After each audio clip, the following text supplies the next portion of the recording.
Fis-settur tal-persuni b'diżabilità il-budget fih miżuri importanti li juru id-direzzjoni li l-Gvern qiegħed jieħu biex ikompli jissaħħu s-servizzi fil-komunità.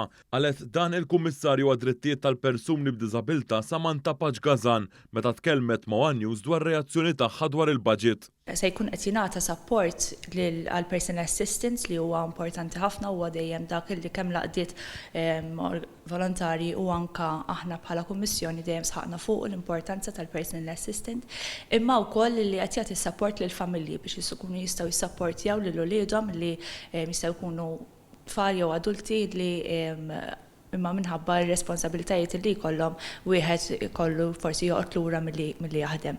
Hija għamlet referenza għal Carers Grant li għal-għajnuna għal ġenituri li ma jistawx jaħdmu biex jieħdu ħsieb lil ulidhom adulti b'diżabilità severa u li se tiżdied minn 500 euro għal 4500 euro żieda ta' 9 darbiet, sostniet li dan se jkun ta' sosten għal dawn il-familji. Ħajkun hemm aktar support, jiġifieri li l-familja tista' tipprovdi aktar.